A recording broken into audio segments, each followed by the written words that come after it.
Hello, everyone, and welcome back to Backlot Banter, your favorite yearly box office recap show on the entire internet. Today, we hibernate we are for 12 months. That's right. No, Chuckle. We are widening and broadening our scope from merely a monthly recap show to the year of 2024 at the box office. Tucker, I'm excited to get into all this. There were definite highs and lows, and it's a walk down memory lane in a lot of ways too.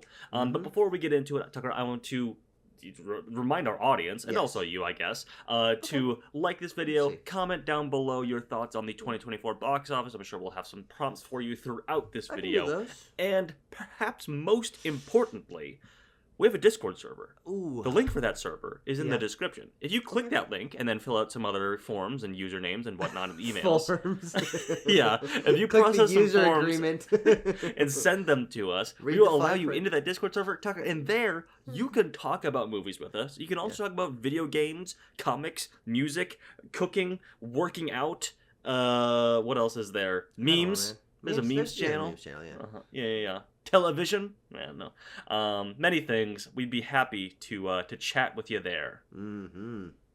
Yummy. Okay, Chucker, let's do it. Let's crack our necks, prep ourselves to walk back into the year of 2024. Walk backwards into the year. Tucker, we will start here, not what we usually do, but just by looking at the top 10 2024 domestic grossing films. Actually, this is where we usually end. It is. It is, honestly. So we're kind of mixing things up a little bit. Though, that's right. It's important to talk about in the context of now the year is finished. What were the movies that made the most money domestically? The ones that brought people out to theaters. And we're going to be sort of talking about these top movies up here. And then we're going to look back at what our predictions were for what these movies would be. And then we're going to follow that up by a quick comparison to previous years. Talk about the general box office, like how much things made combined. And then we're going to go a studio-by-studio recap to talk about what each studio brought to the cinematic landscape in 2024, and who won, and who lost. Well, there's a clear winner and a clear loser this year. But we'll get to and talk. Thank you for that recap. I forget that sometimes the audience didn't make all these slides, and they don't know it backwards and forwards like we do. Usually they don't make the slides. Yeah, usually we should do a user submitted one, just if not for just making our lives easier. I mean, that's not a bad idea. That'd be kind of fun. But who would do that? What kind of sickos would do that? Anyway, Tucker, the top 10 highest grossing films at the domestic box office this year that list was topped by none other than Inside Out 2 from Disney Pixar with a staggering $652.9 million at the domestic box office alone. Yeah. That's something worldwide. Worldwide, it topped out at nearly $1.7 billion. That's so crazy, man. I mean, look, I like that movie fine enough, but what? Why? Yeah. Why do you guys care so much? another one of these instances of like, will this one have any cultural staying power? Who's to say? Is it just going to be one of those that a trillion people saw 5 trillion times? Or, and then simply forget about, Well, the only way that we're really going to be able to tell is if people continue to reference, like, what was it, envy and anxiety? Yeah. Anxiety will probably be a mainstay. Yeah. And how much on the Inside Out 3, which is probably going to come, how much of the marketing on that is going to be centered around anxiety? Because anxiety is like the only new character in Inside Out 2 of any like real repute that people care about. So it is actually curious to see if this will have some staying power. But obviously, it just was immensely popular. And so as we're talking about it in the context of the 2024 domestic box office, that's really what people wanted to see. And one thing important to note is that what people wanted to see in 2024 was sequels. I mean, that's true. Everything here is in some sort of pre-established IP, though something like Wicked is technically its own like rebooted series or whatever. I have little notes about this coming up in the overview, but let's finish up the top 10. Tucker, we spent a little time on Inside Out 2. Of course, number 2 is going to be Deadpool and Wolverine, which made $636 million domestically. Number 3, Wicked, 471. Moana 2 at number 4 with 454, and Despicable Me 4 riding out in the fifth spot with $361 million. Yep. And the rest of the top 10. Tucker, please take the rest of the top 10, please. With Beetlejuice, 2024 AD. I read all the text there. Tanner. Yes, thank you. The full title. The full title, the full Christian name. Dune Part 2 at number 7. Twisters at number 8. Mufasa the Lion King at number 9. And Sonic the Hedgehog 3 at number 10. That's right. Some late additions right there at the back. So our domestic gross, our domestic top 10 ranges from $652 million to Sonic the Hedgehog 3, which currently has $234 million at the domestic box office. Delicious. That's right.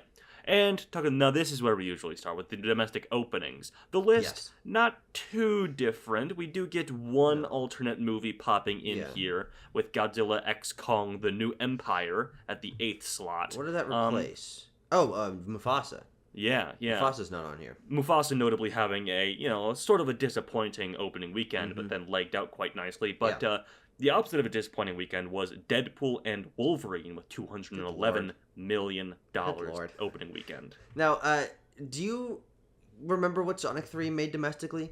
I can look that up real quick. Yeah, because Sonic 3 domestically, what's total gross is? Yes. 234. 234. Deadpool and Wolverine would have been almost in the top 10 just with its opening weekend. Domestic weekend, $211 million. It would have been Tucker number 11 actually. Because Godzilla X Kong made 196. Oh, is that just outside the domestic top 10? Yep. Well, that's sad. I hate that movie. Yeah. It's the only time we're going to talk about it here because it's not anywhere else on this list. Just outside, films like Kung Fu Panda 4, Bad Boys Ride or Die, and Gladiator 2. Okay, some good movies, some bad movies, but hey, that's how the cookie crumbles. That's what life is. That's true. Life is nothing but a mixture of good movies and bad movies. That's what I always say. Tucker, that's right. That's what I'm gonna tell my grandkids. And they're like, "You're senile. What the hell?" Honestly, not a lot else to mention here. It's a lot of the same movies except for Godzilla X Kong. I do want to give props to Beetlejuice for being one of the top 5, not only top 6 highest grossing total, which is really quite shocking, I would say, and being the 5th biggest opening of the year. They did a really good job at marketing this movie. Yeah, they did. And people went out to see it. Now, another one that I really, in the month since it's come out, I haven't really heard a lot of people talk about. We liked it good enough. I think it's a totally solid movie. Definitely a return to form for Tim Burton, but I don't. No, we certainly didn't have it on our predictions anywhere close for it's going to be one of the biggest movies of the year. And in both regards, opening and total, it was beating out Dune and Sonic and Despicable Me. Is like, what the heck? Yeah, exactly. It's kind of crazy. It is kind of crazy. Yeah.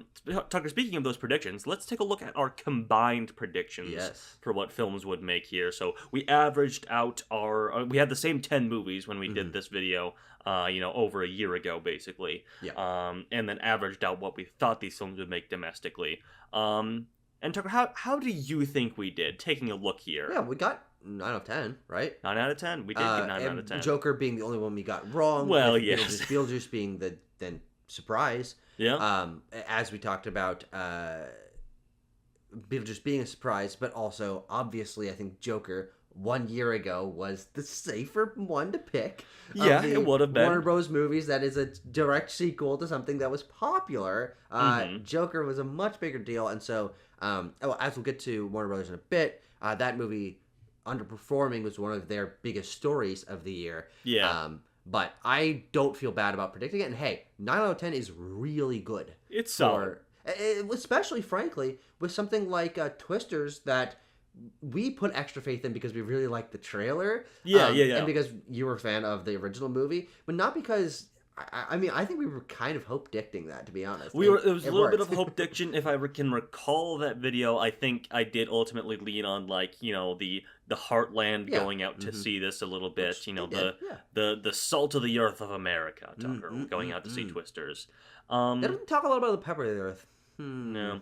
Our ceiling was a little low. It was quite low, actually. We said that the highest grossing movie, which we thought would be Despicable Me 4, would only make 412. Yeah. In fact, the highest grossing movie topped out at, over 650. Yeah.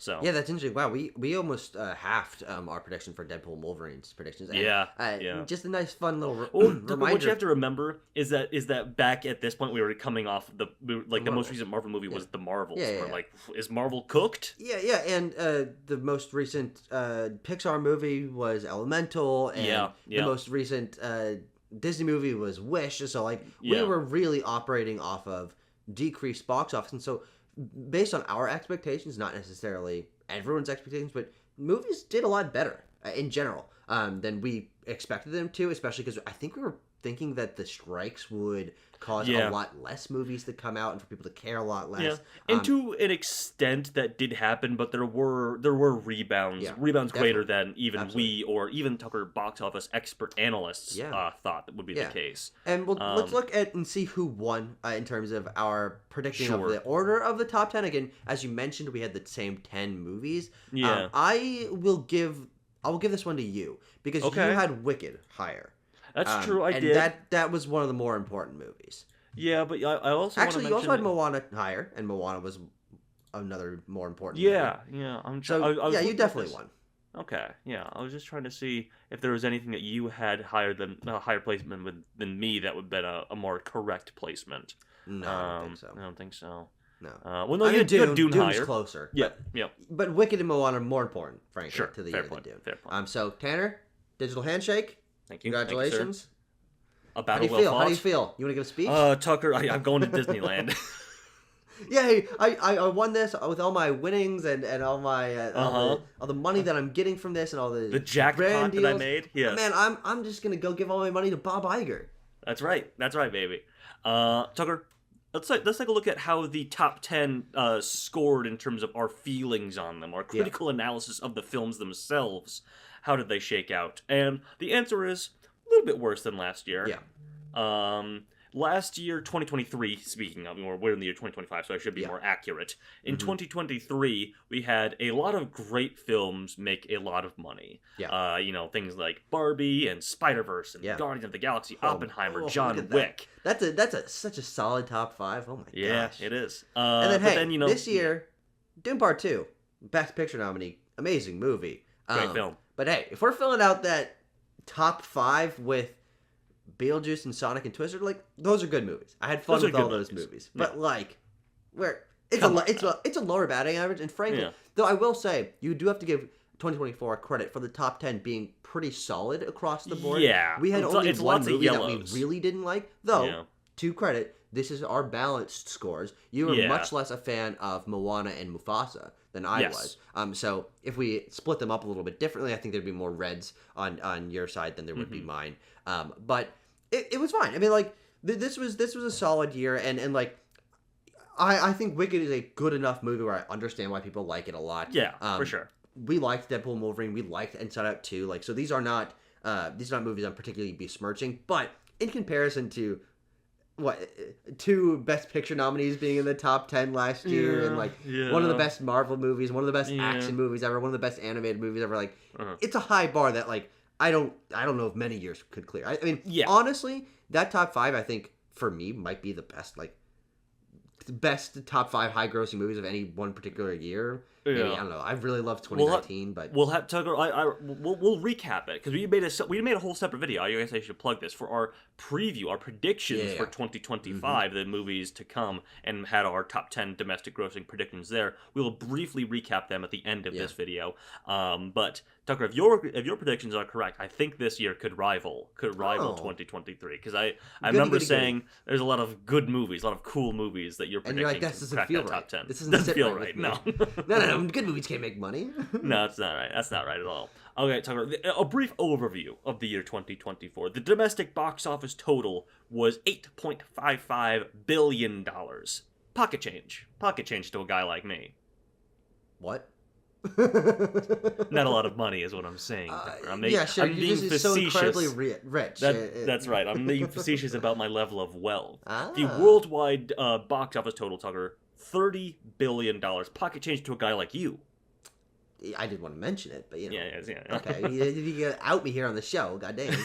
The worldwide total was down about 11.5% from 2023. I did some reading into this. I didn't detail it too much in our slides here, but there are lots of international factors. China is in an interesting intermediary stage where they are perhaps not reporting box office numbers as accurately as they once were, or perhaps not letting as many American movies in. They're relying more on their domestic features, which we will talk about. And I mean, We saw some of some of the biggest movie release periods since 2019. Specifically, the biggest weekend this year was that weekend following Thanksgiving of this year, the 28th to December 1st, where the domestic total was $423.9 million. With Mawickiator. That's right, Tucker. Exactly. The lowest weekend, February 9th through 11th. I always do like to juxtapose them on these overviews. Oh, do you remember boy. what the new movie that was? That week was. Is what you meant to say. Was that ISS? No, Chuck, that was January. I'm thinking of something a little bit more of a high-profile flop. Something with an all-star cast. Oh, Argyle, probably. It was Argyle. It was Argyle weekend. Yeah. Jesus Christ. An interesting factoid that has been passed around in some trades, some headlines, some tweets is that 54% of the top 100 films at the domestic box office featured a female protagonist. Yeah, that's of the top 100. Oh wow. Okay, so they really went deep. That's interesting. I mean, Tucker, if my math is right, that's approximately 54 films. Wow. Wow, this guy. I mean, the Nothing gets past noggin me. on this man. That's amazing. Well, I mean. I don't know how that necessarily compares percentage-wise to previous years. Yeah. Do you remember what the statistic was? No, I mean, it's such an amorphous sort of statistic that the articles I was reading were like the most in recent history, because apparently the body that tracks this only started in like 2007, so it's the most since they started tracking. I'm going to bet. Yeah, if I had to wager, I'm a betting man. That in the 80s, probably not top 100. Yeah. So, cool stuff all around. Tucker, do you have any thoughts or feelings on any of the statistics, the little tick marks that I have here? No. Well, let's transition this similar stuff to something more visually appealing than just text, which is your helpful little line graphs that you've been tracking across the course of the year, where we can see what we're starting off with here is how much money movies made in each month domestically compared 2024 to 2023. Now, Tanner, just for my own edification going forward, I would like to keep these statistics on there and just add 2025. Add so a line. Really, I can do that. Compare and see how things change. But it looks like it was mostly down for the first half of the year, and obviously there was a lot of doom and gloom. We'll talk about it. Going into the first chunk of the year with a lot of low performing movies. And nothing early in the year like $1 billion movie like Mario to pick things up. And then summer was pretty solid. You can see the trend sort of tracking where it spikes in June and July. But what really helped this was a very strong end to the year, and especially those November movies holding over into some very solid December movies that put it way above November and December of 2023. And especially, obviously, doing the comparison to 2023's end of the year movies, where it was like, Wish and the Marvels and you had like Hunger Games, which was like a solid sort of like second base hit for Lionsgate of all studios, but this end of year was obviously a huge bolstering of the domestic box office that really helped out the overall cumulative total, which we can look at here, which was down only 3.8%. Really rebounding and really sort of improving upon what projections were. I think the domestic predictions are around this time of 2024 was that the total box office for the U.S. would be down somewhere in the realm of 9%, actually. That's right. Yeah, there was a lot of serious downward projections last year that, again, the strong movies at the end of the year were able to make up for. So I think it's actually interesting when we mention the damage the strikes did to the cinematic landscape. It's actually really that first 5 months of the year was the issue. Because a lot of that stuff was just people scrambling for extra stuff, and people weren't really interested, or frankly, the movies weren't very good for that first half of the year. And that is definitely, that's the strikes. It was the end of 2023, which was, as we just mentioned, relatively weak.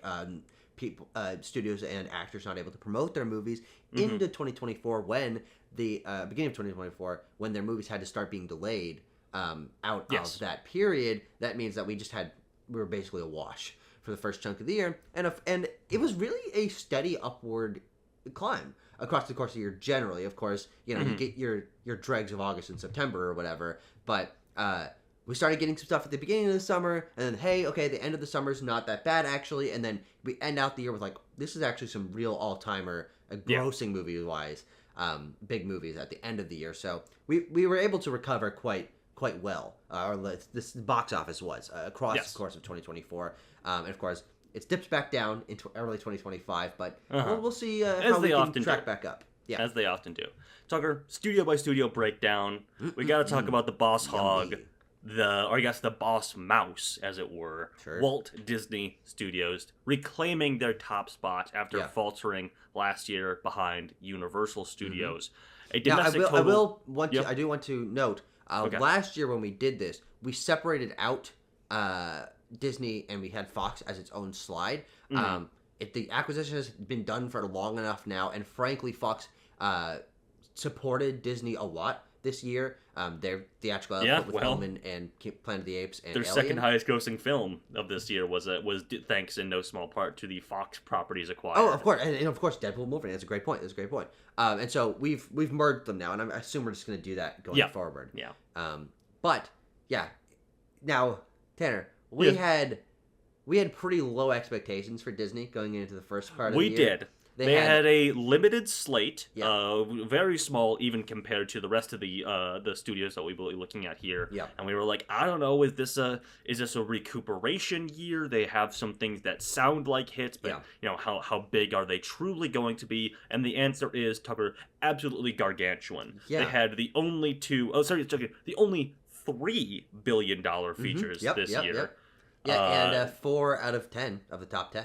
Exactly. Yes, the largest share of that list. So Disney this year was really, you know, harkening back to the Disneys of like 2018, 2019, where they were just like absolutely dominating these end of year lists. Yes, but one thing particularly to note is this is very different from the way they were operating in 2022, 2023, where they had a ton of movies coming out and a lot of them weren't doing very well. Again, think back to 2023 where Wish and The Marvels and Haunted Mansion and all these movies were underperforming. Lightyear a few years ago, Strange World, like these Disney movies were not making a lot of money. And we heard from Bob Iger that we're going to be trimming down the slate and we're going to be focusing on big hits, primarily sequels. And as we can see with 2024, it did pay off. And so I assume this is what they're going to be doing going forward. I would say, in theory, the idea of quality over quantity, I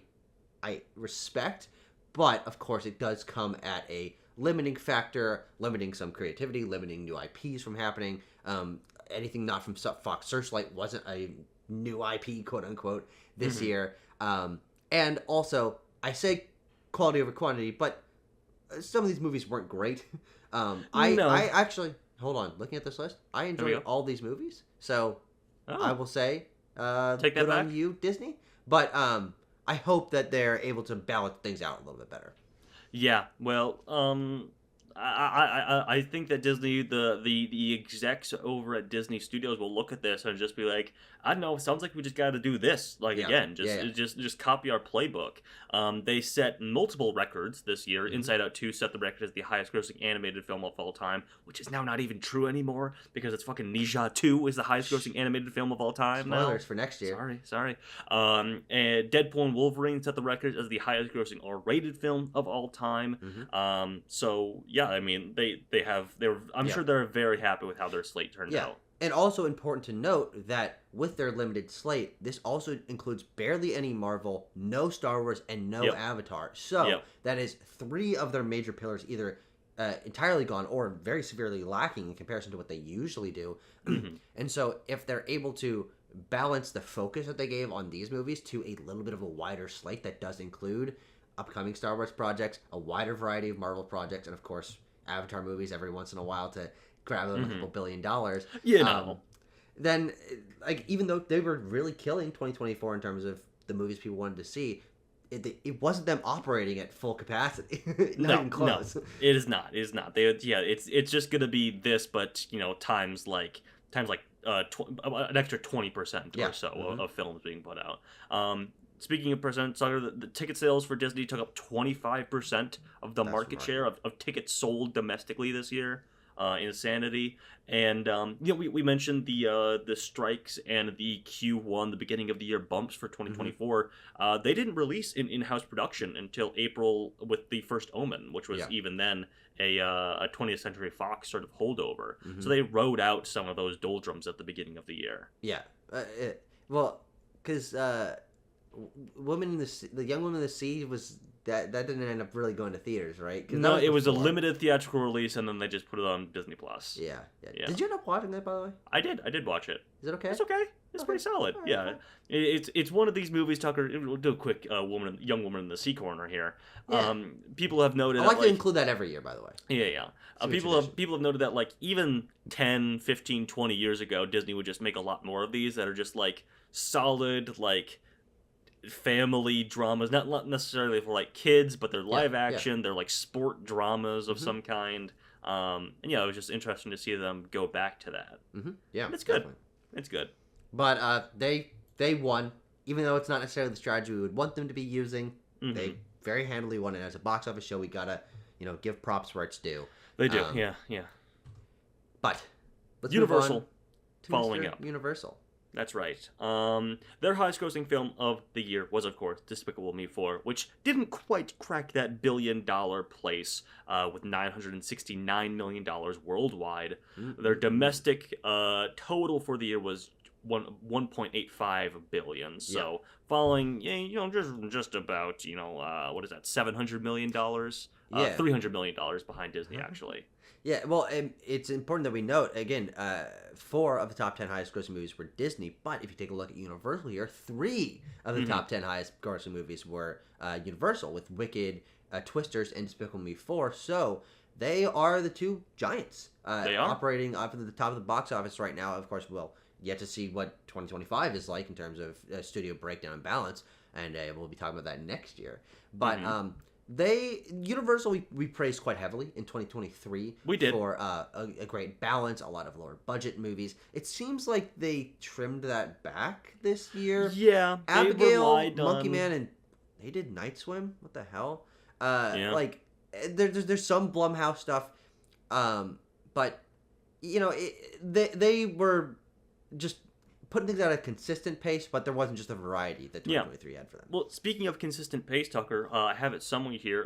They, again, released the most films, the same as last year, released the most films on their slate. A total of 16 Universal films came out this year, with at least one new release every month. So, there's just a solid flow of films coming out from Universal. Some of them quite big hits, some of them not so much. Even things like that we may have forgotten about at this point, like Kung Fu Panda 4 was a huge hit for them at the beginning of the year in March. Like one of the first big movies to like get kids and families back in theaters after a while. Then they had things that they obviously hoped would be a bit of a bigger deal. They opened up this summer, that first week of May, with The Fall Guy. Yeah. It was a bit of a swing. The first time a non-superhero title has opened that spot since 2006. It didn't pan out for him. It ends up losing about $50 million for the studio. But, you win some, you lose some. It was a valiant effort from them to try and be like, we are kind of the... We're dipping our toe. We're trying to bet on original stuff, bet on non-IP. Fall Guy is technically an IP, but in reality, not really. This was much more of a movie star vehicle for them. Yeah, definitely. But then, of course, they were able to turn around their summer with Despicable Me 4 and Twisters being their major summer blockbusters that did very, very well. Both of those, I wouldn't say either of them particularly. Well, I mean, did Twisters overperform? I don't really remember what people. Yeah, I think it opened above projections. Yeah, and then Despicable Me 4 is just like another solid. Yeah, we were thinking you don't bet against Despicable Me. The franchise, this one, Despicable Me 4, pushed that franchise for Universal into $5 billion globally. Well, yeah, that is obviously important to note for a total and just how consistent and interested people have been for this series for almost 15 years now. Yeah, but it didn't make $1 billion, and it didn't. All of the other mainline Despicable Me movies have, right? Or is it 2, 3, and Minions, right? That sounds right. Sounds right. I don't but think it got really goddamn close. Did Rise of Gru make $1 billion? No, I don't think. No. But you have to look at at some point this was going up against Inside Out 2, still doing massive numbers, and however, it got damn close to $1 billion. Yeah. Mm-hmm. So I don't think they're exactly, and I don't think they're looking at that with any particular ire. They're like, franchise is still strong, people still go to see it. We're fast tracking another one. Yeah, but you know what they did is give themselves another tentpole IP this year with Wicked. Yes, closing absolutely. Out the year and being one of the biggest deals of the end of the year here. Certainly in terms of cultural phenomenon, I would say that's the winner of the year, to be honest. Yeah, I mean, for sure. People went and saw and gave a lot of money to Deadpool and Wolverine and Inside Out 2 and Moana 2. But in terms of a unique fervor and cultural relevance and memes and obviously now awards potential, Wicked's the winner of the year. I mean, we don't like it anywhere near as much, but in terms of broad appeal, box office acclaim, and critical, commercial, and award success, it's the next in line of Barbie, Oppenheimer, Top Gun, Avatar. Wicked is honestly an incredibly high-grossing movie that is also being given quite a bit of awards attention.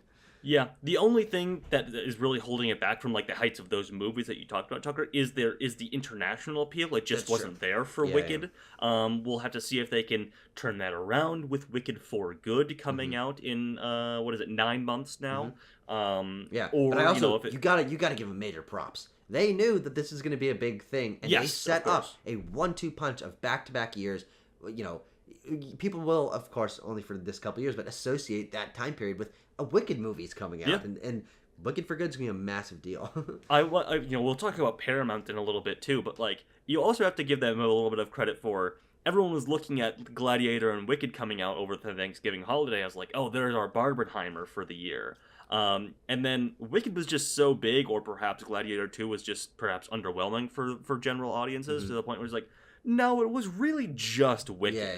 Wicked, we like to say it. Wickadiator, or whatever you want to call it, was paltry in scope of just Wicked being a cultural phenomenon for that period of time. Yeah, and then actually another thing to mention is that in terms of, epic film-going audiences, Nosferatu is probably the big cultural hit of December. Yeah, and so they kind of had back-to-back months dominating the conversation.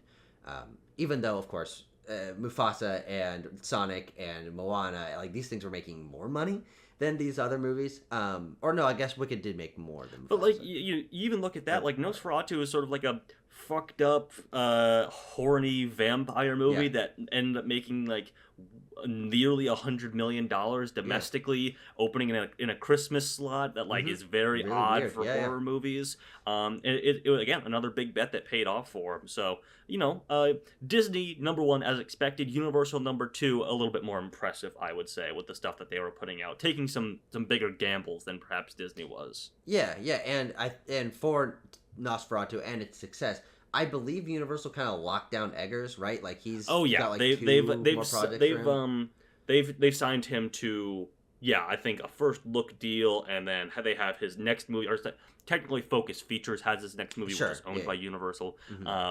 But coming out it's 2026, end of 2026 is when and the next one will come out. Tucker, should we move on to the bros? To the brothers. The brothers Warner, as they are. They had a tough go of it. Yeah. They still fought and punched and, crawled their way to that number 3 slot. They got on the podium, bronze medal for Warner Brothers, but they did. A couple high-profile, big-time flops. Tanner, most of these were high-profile, big-time flops on a title-by-title basis. I don't really know, budget breakdown-wise, if they ended up coming in the black, right? That's in the red. Yeah, in the black, as opposed to in the red. Yeah. But in the green is a little bit more sure, because that makes sense to us. Yeah. But of course, Dune and Beetlejuice 2, the top 10 highest grossing movies of the year, very well received films. And again, 4 top 10 movies for Disney, 3 for Universal, 2 for Warner Brothers, and if you count it up, that's 9 of the top 10. So we're really a triple monopoly up here at the top here. But Furiosa underperforming, The Watchers not making almost any money, Horizon a massive money loser, Joker being a massive money loser, and War for Hero being a movie that was not well received, not didn't make a ton of money. Yeah. Like, on a title by title basis, Warner Brothers, yeah, I mean, like just kind of down in the dumps. Yeah. For 24. So I said a couple because yes, while Horizon is bad for them, like in the press, they are only a distributor for it, so they aren't necessarily on the hook for losing money on that that's a good thing. point. That is not the case for Joker and Furiosa. However, Yeah, they are on the hook for that. I noted here. Let's see.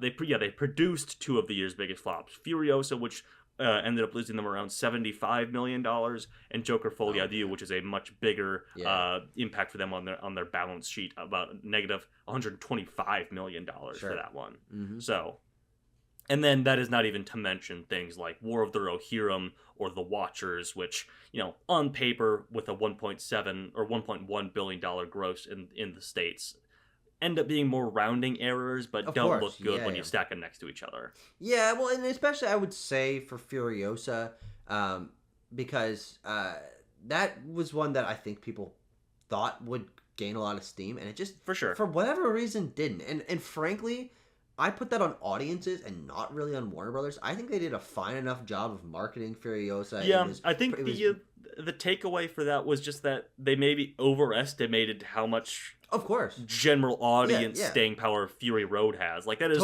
big with cinephiles. It is big with, people who respect the craft of films, but that's not necessarily something that general audiences are on board with. Yeah. Let alone making it like a recast prequel with it, Mm-hmm. So, I don't know. I wish it was a huge hit. Don't get me wrong. It's a great movie. Yeah. Let's see. Tucker, what else did I write down here? Continue. Yeah, we mentioned you mentioned the Beetlejuice marketing at the top of the video. Obviously, they were the studio behind the Barbie marketing push from 2023. Mm-hmm. They continue that trend. They followed a very similar playbook and pushed this movie, which is when did Beetlejuice come out? Like 82 or something like that. This is, nearly 40 years later-ish. Mm-hmm. Similar cast, of course, but pushed this thing to being the sixth highest grossing movie domestically of the year. Yeah. Not easy to do. No. And they did it. Godspeed. But speaking of their marketing, Tucker, I was reading some articles that Warner Brothers always the fuck up of Hollywood in many ways. They have moved on from a couple of veteran executives, some C-suite people in their marketing and international distribution sectors, which is interesting given that the head of marketing was the guy who sort of, I guess, oversaw the marketing of Beetlejuice and Barbie. I'm not really sure what the strategy is there. Perhaps it wasn't his direct involvement, maybe it was, and we'll have to see how it pans out for them while they market like Superman this year, or things like that. But of course, the reins of motion picture production still belong to these two kind of interesting younger people, I guess, in terms of Hollywood studio system. Mike DeLuca and Pam Abdy are the heads of motion picture production over at Warner Bros. And this year, and especially 2024, and especially going into 2025, will kind of be the first time that their movies are coming to the forefront, the ones that they directly oversaw going into production. Yeah, and we'll see if that pays off for them. If you recall back to 2023, God, the gears starting to run together. We're getting old, but oh Lord. In 2023, we were giving Warner Bros. A lot of flack. I mean, we were early last year. We were coming into the Coyote and Acme cancellation and the underperformance of Aquaman and The Color Purple being weird, and them just having a really, really strange 2023. And I don't really think they bucked that with 24, but feeling a new direction, obviously something's not quite going right, and so maybe 2025 will be better for them. Yeah. The last 2 points I have here are that they finalized a streaming deal with Netflix at the beginning of 2024, so a lot of these titles that you see down here are available to watch on Max and Netflix. Dune, Godzilla, Furiosa, Horizon, those are all available to watch on both platforms, and Yeah, it's very interesting. I mean, I don't pay enough attention to like streaming deals across services to know if this is something that has happened consistently in the past. It's between kind any of other really things, but- only Warner Brothers and Max that's doing this. They Sure. don't, they are not as I wonder what the as value they see though. I mean, like, I guess they're just not as guarded about their Sure. about their catalog as like Disney is, for example. Yeah. They're not as insular with this stuff, or Paramount for that matter. Like they're like, I don't know, we don't necessarily feel like we need to just house everything in Max to draw people in. We can sort of dole some things out for a little extra cash from Netflix. They look at Netflix and they see their bottomless pockets and they're like, fuck it, we'll let you stream some of our big movies too. Yeah. And you say here, made a point to work with high-profile directors, and the results were mixed. And so, Yeah. who are we going to point to here? Denis obviously is a big one. They picked up a gamble from Kevin Costner. They allowed Tim Burton back, or they have Tim Burton back in house. Todd Phillips still working on a Joker film, so I don't know if you fully want to count that. But like Shyamalan, you mentioned The Watchers, but like the Watchers thing was clearly a agreement that Shyamalan had with Warner Brothers. That was like, you can distribute Trap, but also you need to distribute my daughter's film too. Yeah. Which it's a one for me, one for her. Yeah, exactly. None for you. Like, None George for you. Miller. Fuck you, Warner Brothers. George Miller too. Yeah. Interesting stuff from Warner Brothers. Moving on to Sony. Yes. Our favorite little group to talk about here. Not quite $1 billion for them at the domestic box office this year. They made good movies. They had a couple solid hits for them, but then you also look at this as like, ooh, they had some stinker-roonies on their slate this year too. Yeah, and of course, as we've just been looking through all of these, except for Disney, it's basically true for everyone. Yep. But I do think we feel it a lot more with Sony because, frankly, the movies people associate the most with Sony are Madam Web, Venom, The Last Dance, and Kraven the Hunter. Two of which were incredibly massive flops. Venom, The Last Dance, not as big as the other two, but still a very solid hit. We're not in terms of money making, but I do think that it balances out to being a positive year for them. Garfield, Bad Boys, and It Ends With Us, all movies that made a good amount of money for them. Yep. Ghostbusters as well. Don't forget Ghostbusters. Was that actually profitable? It was, Tucker. That was in our top 10 highest grossing films for a good chunk of time. I don't want to remember that. But then Harold, massive flop. Afraid, massive flop, and of course, Madam Web and Kraven, massive flop. So it actually does, I think, balance out to being a positive year for them, which I don't think we said in 2023. I'm pretty sure that was worse for them. And again, to their credit, they are seeding the ground a little bit more, widening their horizons with now Colleen Hoover book adaptations with It Ends With Us. Obviously, they found a market for that that they can now start supporting. And I believe they have another one of those in production. They do. There's another one under the Sony banner that is currently dated for coming up this fall in October. That got them the biggest return on investment of any major studio this year. It Ends With Us was made for $25 million and made $350 million at the worldwide box office. Oh man! And people say the mid-budget movie's gone. But then you have to look at that and it's like, yes, they're happy with the numbers it turned out, but then they're sort of, their name is sort of getting dragged through the mud with all the publicity issues with the legal battles going on here. So. Not necessarily having to do with the business side of it specifically, but like there is like sequel and prequel books to It Ends With Us, and will those ever get adaptations, or are they sort of going to try and leave this this whole kerfuffle in the dust? We'll have to see. But the thing they have seemingly left in the dust is goodbye to the SPUMC. That's right, baby. The count them three of how many spot movies are 6? Venom, Morbius, Venom, 3 Venoms, Venom Morbius, 2. 6. They're 3 out of 6. Half of them came out this year, and most of those didn't make any money, and so they are kissing that goodbye. And of course, they still have Beyond the Spider-Verse in production. Yeah, again, I was talking about this. I was talking about that with my girlfriend earlier, and I was just reassessing like the absolute earliest that movie could come out is like summer 2027. Yeah. That's the Good first God. time that they would put it, that they could be able to, or We were would supposed be to able see to it put last on year. there. Yeah, we were. It was supposed to come out the same day as Mickey 17. Remember that, Tucker? God, what a day. I remember those movies so well. Yeah, But, yeah. I mean, that's got to be one of the biggest, wrongest fucking, Oh, like, dude. marketing pitches ever. Yeah, they put it on the Back-to-back calendar. years, guys. They put it in the, and you started making Beyond the Spider-Verse, right? Huh? Sorry? Oh, do we have to do that? Would we have to do that? Well, how long does it take to make a Spider-Verse movie? I mean, they're not complicated in terms of animation or anything, are they? Yeah. Oh. But no, like last year, Tucker, I remember, we sort of had a similar funeral for the DCEU for True. Warner Brothers. Yeah. But to Sony's credit, you combine the budgets and combine the worldwide grosses of their spunk movies that came out this year, and they're in the green. $640 million for worldwide box office, to a $310 total budget for production on all these movies. Can't really speak to marketing for them. Craven, you had to sort of market multiple times, but that could not be said for the DCEU last year. They were in the negative on that one.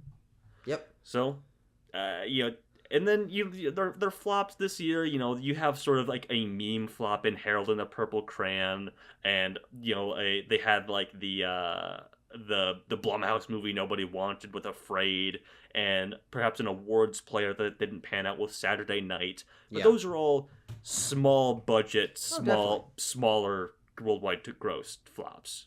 Yeah, and I don't know, random thing that crossed my mind is like Saturday Night with Sony is keeping Gil Kenan and Jason Reitman within the family. Of course, Gil Kenan, director of Ghostbusters: Frozen Empire, and a few years ago, Ghostbusters: Afterlife, also created by Jason Reitman. So I don't know if that deal will continue. I don't really know what the next. I have to assume they probably still have a good relationship. I would tend to assume, but their franchise future, I wanted to note here, Tucker, remains uncertain. So we are sort of jettisoning their possibility for really expounding upon the Marvel stuff that they own. They have to really tamp it down, it seems, to just Spider-Man specifically branded stuff, which limits their scope.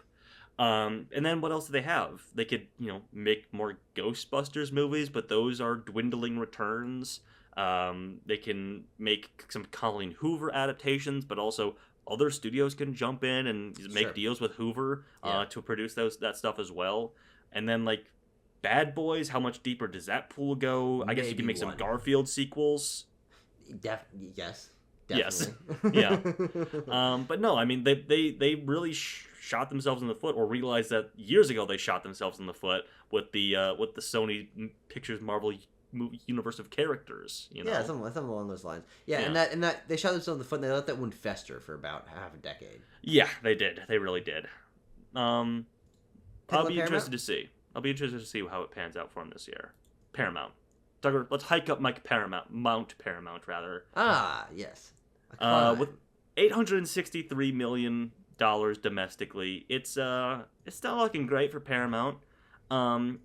In retrospect, you look at the early year hits; they were kind of the only studio to have beginning of the year hits with Mean Girls and Bob Marley One Love. Yeah. And I think it probably faded with time. Yeah, I think it probably was how weak the box office was at the beginning of last year that let both of these be reasonably sized hits, especially for their budgets and being both surprising hits. But they really took the summer off, which I think is what hurt them this year. They did definitely try to come back at the end of the year with Gladiator and Sonic, which both of those, were solid to good hits for them.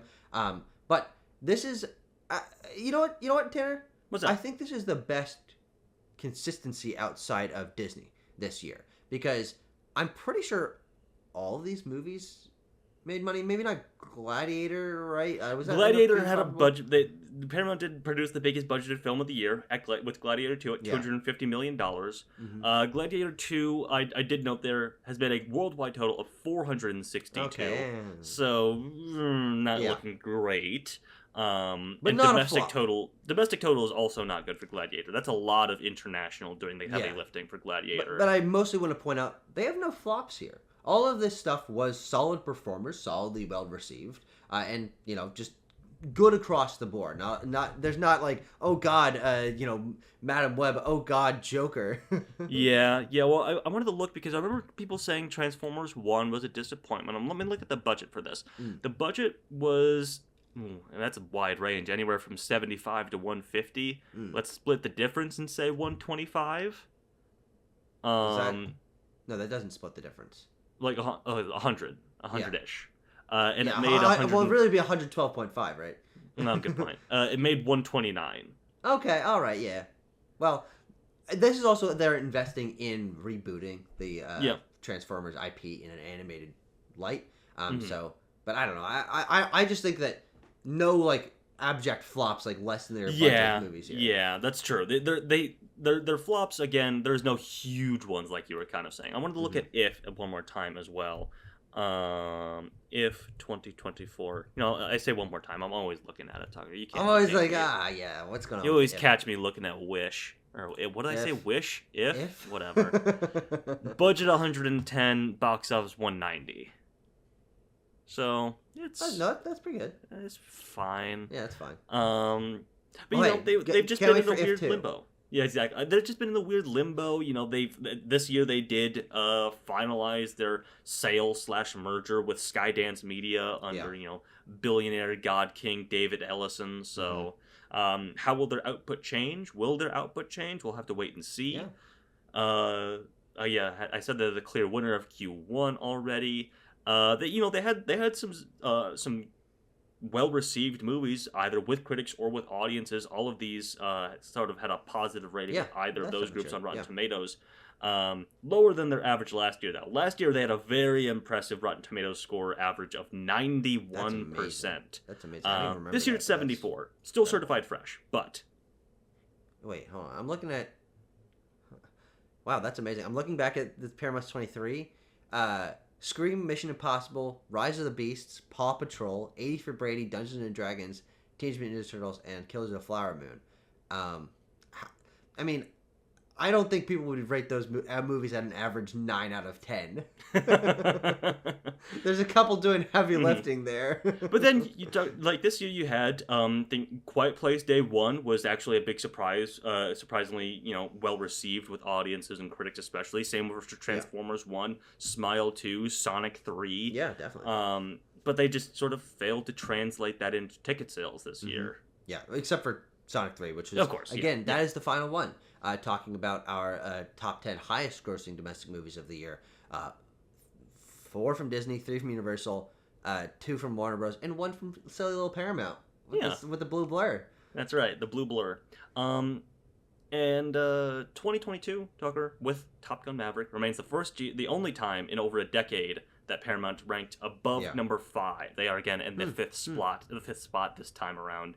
Gotcha. In over a decade, but I don't see them climbing that mountain again anytime soon. That Paramount, the Mount Paramount. That Mount Paramount.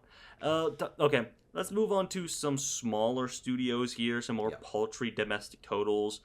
Still in order of how well they did at the domestic box office in total. Next up is Amazon MGM Studios, 290. Their highest grossing film was Red 1 with $185 million, and that is still not a profitable film for them. No way, Jose. They had 2. I think I counted that right. Did I say that? Yeah. The Beekeeper was profitable for them. Mm-hmm. Blink Twice was profitable for them, and Challengers was profitable for them. Okay. Blink Twice and Challengers. How much money went into Ministry of Gentlemanly Warfare?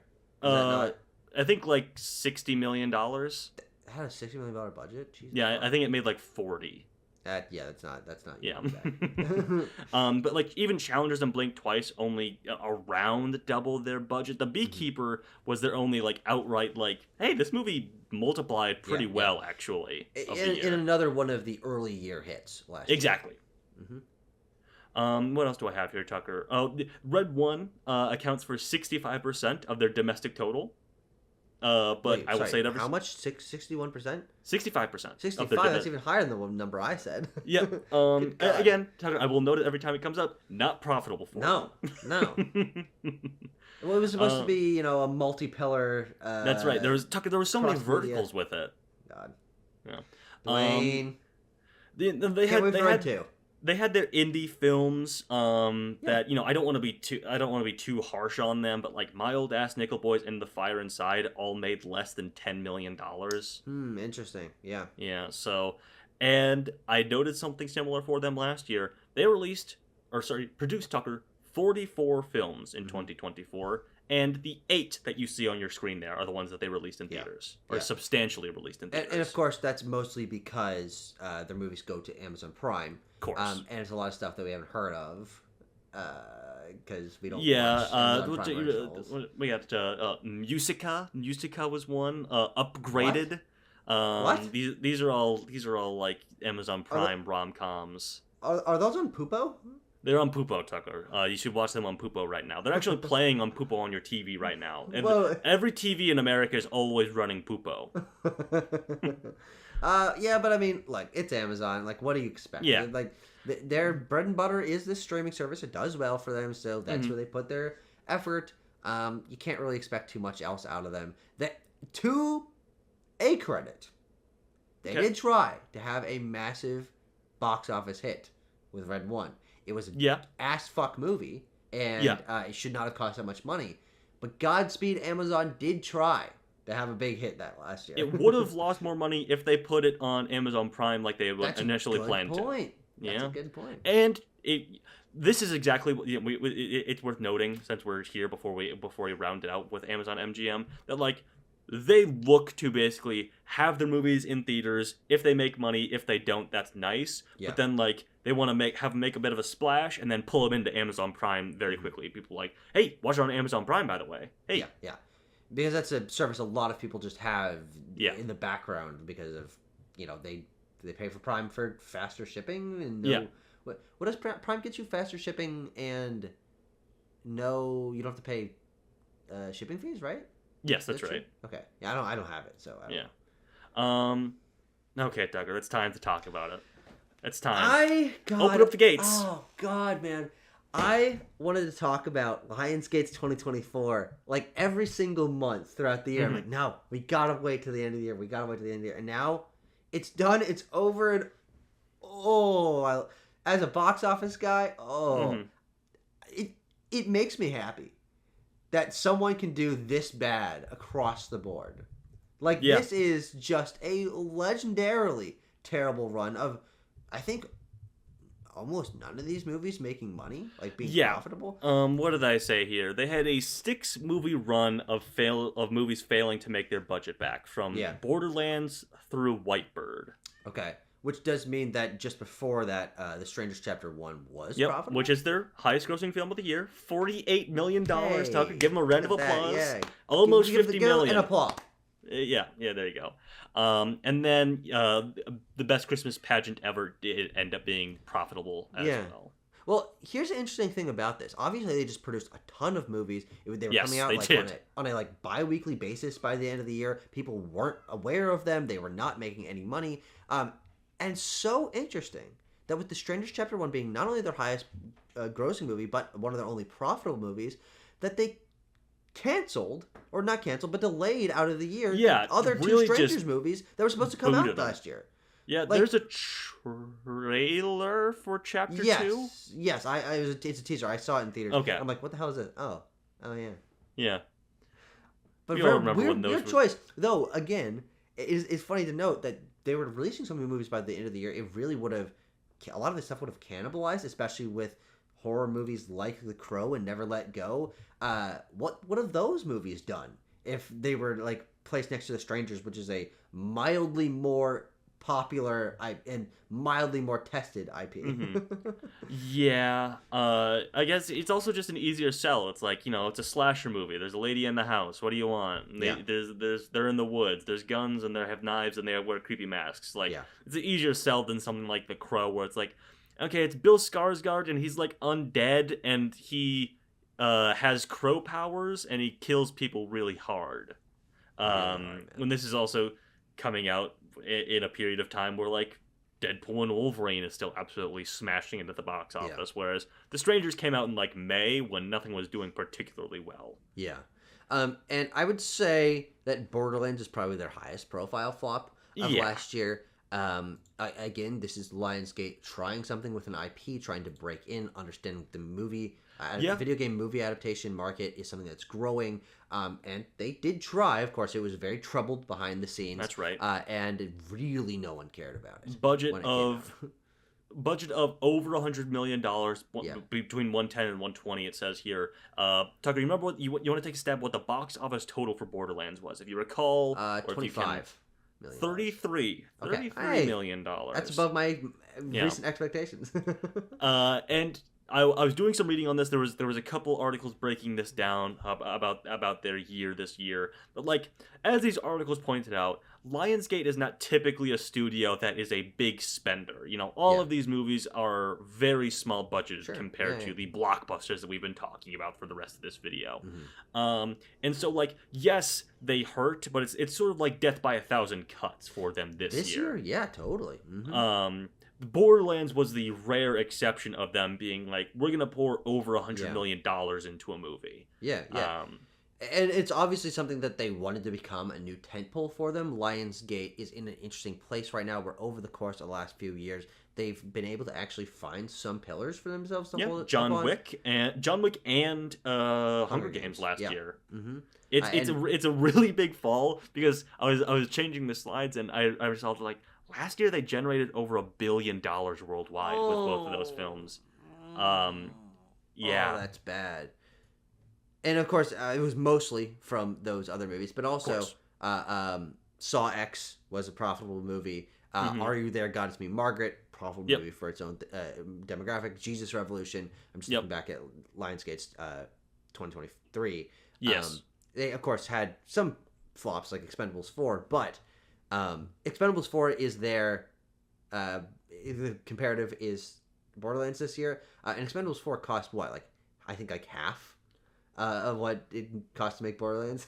Oh sure, let me check. Expendables 4, I think I can find it here quickly. Expend4bles, yes, had a budget of Tucker, $100 million. Oh, okay, so around the same. Yeah.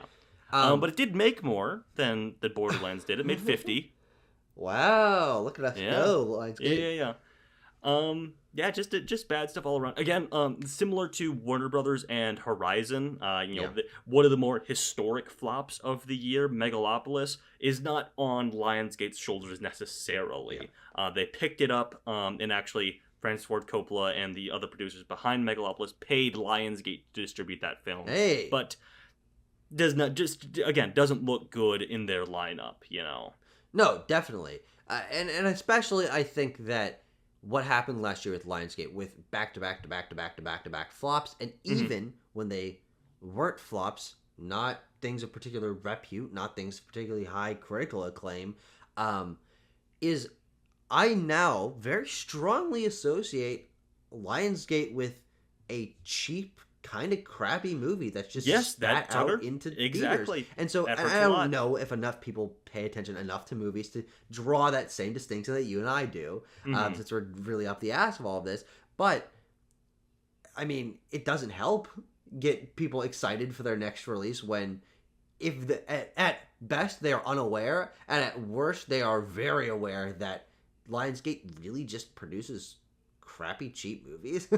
Yeah, and I don't know if that's really going to turn around for them this year. I mean, already this year they've put out Flight Risk and Den of Thieves 2, which don't have exactly sparkling reputations amongst the public. Yeah, they feel like Lionsgate movies, which is like they're a studio that now has a feel to them, and that feel is a squishy stink. Looking out ahead, Tucker, The Unbreakable Boy is them. There was just a trailer released. Yeah, that's the next Ordinary Angels Whitebird. Exactly. Exactly. They just put out a trailer for this movie called Freaky Tales, which is sort of an 80s tinged like anthology horror thing that I think looks fine. Pedro Pascal is in it. Okay. What else do they got? Hurry Up Tomorrow, which I can kind of smell the stink on already. Though it does have high profile actors in it. It's got Jenna Ortega and Barry Keoghan. It's like this weird album tie-in weekend film about like a pop star who's being targeted by his crazy fans. Then I think their best bet of the year is probably Ballerina, going back to the John Wick well. It's not a great bet. But... No, it's not necessarily. And then they have like Michael at the end of the year. Yeah. Now You See Me 3, The Housemaid at the end of the year. So, did they make Now You See Me 3? It's a co-production. No, I know, but like, has that movie been made? They made Jesse Eisenberg has been talking about it as if it has been made. So I think it's been made. It's really weird. Like, you just didn't hear anything about this. It's like, oh well, I guess it's coming out this year. I'm like, what? Yeah, it says post-production, so they finished it. Okay. Apparently. Godspeed. Yeah. But yeah, Lionsgate maybe it wasn't actually as interesting to talk about as I thought. It's like, because it's just bad. Like, there's no redeeming factors. Like, almost all the movies fell into that same camp. Not a lot of variety, or well.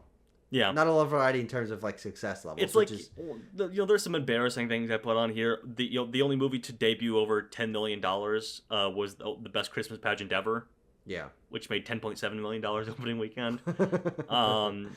And you look at their domestic total, Tucker, 247 at the top. They spent, according to SEC filings, that's right, they flopped so hard this year that people were digging into their SEC filings that they spent about $243 million on marketing this year. Which doesn't count the producing of the movie. No, correct. Interesting. Well, let's close things out by talking about the only like truly indie studio of the year, but A24 had a goddamn good year. They did. They were producing consistently movies that were either getting the cinephile community buzzing or breaking into the awards circuit or into general popular culture with a couple of these. So I think this is probably one of A24's strongest years. Yes, they are. I think it was last year that we were talking about them sort of making this announcement, this proclaimment that they were going to start punching above where they had been for the past decade or so. And they are committing to that, at least for the year of 2024. Their highest grossing film was Civil War. It made $126 million worldwide. Ended up being their second highest grossing film of all time. Still second to Everything Everywhere All at Once. Yeah. But speaking of that top 10, they had four movies, that broke into that list for them worldwide. Baby Girl, Heretic, We Live in Time, and Civil War all broke into their top 10 highest grossing films at the worldwide box office. Yeah, and all those are very different movies, too. They are. All of them have big stars in them. Like, they really upped their game, and I think that this is a nice thing to see in terms of they're taking the steps, it seems, at a reasonable pace of, like, get bigger people on board, market it to the proper audience, build up the brand name over the course of almost a decade at this point, and now they're just starting to, with something like Civil War, break into, this can be like a cultural moment of like a lot of people going to see movies, and of course they're doing some partnerships with people like the Safdie brothers and Dwayne Johnson and Hideo Kojima to like try to even build up that reputation even further. So I was a little bit worried about them talking about that. Like, I think we're talking about like late 22 or something like that, when it's like, okay, things are gonna start happening, or 23 rather. Sorry, it was 23. It was 23 when they made that announcement. Yeah, but it succeeded as of last year, and so of course we'll have to see if it continues into 25. But I'm very happy with how A24, and I saw most of these movies. I think Sing Sing's the only one. Sing Sing and We Live in Time are the only ones I have not seen yet. But I liked all of these movies I saw except for Maxine, which I thought was a little bit underwhelming. Yeah. But good slate of movies. Basically all of them made money. And again, they upped their game. 4 of their top 10 highest grossing movies ever were last year. And I would say that We Live in Time, Heretic, and Baby Girl, like, those don't instantly jump to my mind as like, oh, the biggest movies A24 has made, but money-wise, that's obviously true. By the numbers, they are. Yeah. By the numbers, it also is worth pointing out they had their share of flops this year, like everyone does. The Front Room and Y2K had the lowest openings for films opening in 2,000 or more theaters. So paltry turnout for those two. Mm-hmm. But I think A24 sort of knows where their bones can be made. Mm-hmm. And as you mentioned, they will continue. This year they will have those Safdie brothers projects, that like the Dwayne The Rock Johnson project and the Timothée Chalamet project coming out this year. Both of which will be budgeted higher than Civil War was, so they consistently are sort of upping their production levels. So we'll see how it ends up for them. Yeah. So go to A24, and we're gonna finally close out by taking a look back, but also forward to the predictions that we made in our 2025 look forward video, to what we think are going to be the highest grossing movies of the year. Now, we'll start with mine, where you said there's a lot of good movies here, and I think you're probably pointing to Avatar, Fantastic Four, Mission Impossible, F1, Superman. It's a nice balance here, and Zootopia too. Like I like Zootopia a lot, so maybe that'll also make a very good movie. But I'm still looking at this, and I think the only one I'm having any buyer's remorse on so far is F1. Sure. But I'm still pretty confident about this. And again, if I go 9 for 10, I'll be happy. Okay. Yeah. Tucker, it's interesting because when we made this video, we had a long conversation about how crazy I was for not putting Minecraft on my list, and immediately following that record, I was like, yeah, he's right. I don't know why I didn't put Minecraft on there, but weirdly, I've been feeling better about it. Okay. Especially as we draw closer to the release of this movie.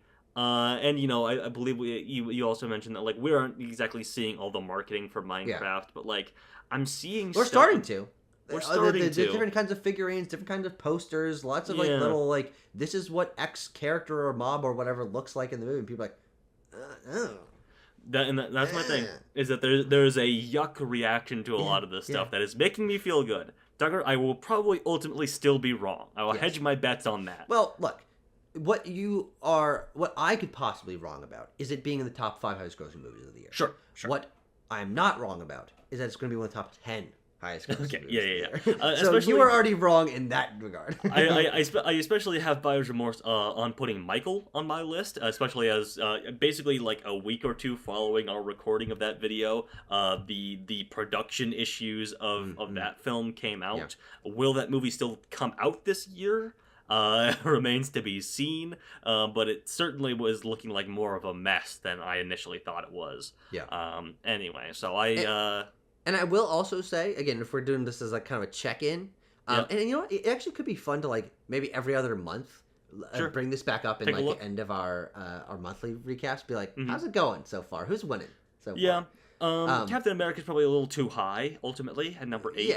Yeah, and I have it at number 10, and I'm feeling okay about that, at putting it at my number 10. It's kind of my, like, safe spot at the very end, and it keeps it in my top 10, just in case it goes a little bit higher. But the one thing I am feeling good about is with the softer reception of Brave New World, I do think that the general Marvel Studios disinterest, fatigue, stink is kind of setting in.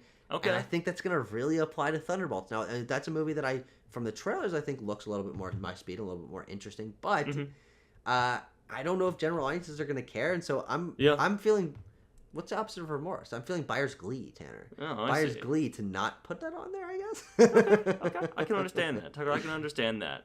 I just still look at it as like Marvel movie opening the summer that is never really steered wrong. But Tucker, we are in unprecedented times, of course. Absolutely. Well, folks, there you have it. Folks. The 2024 box office has been recapped. We're so happy to do it for you. Let us know your predictions for 2025, of course. Leave those down in the comments. What studio do you think was the most embarrassing outside of Lionsgate this year? That's the prompt I'll say. What studio had the most embarrassing output or the best output for you? In the meantime, though, we do these recaps month by month. Our February one will be coming out in just a couple of weeks, so stay tuned for that, as well as weekly movie reviews and so much more. Thanks for watching. We'll see you next time. Yippee!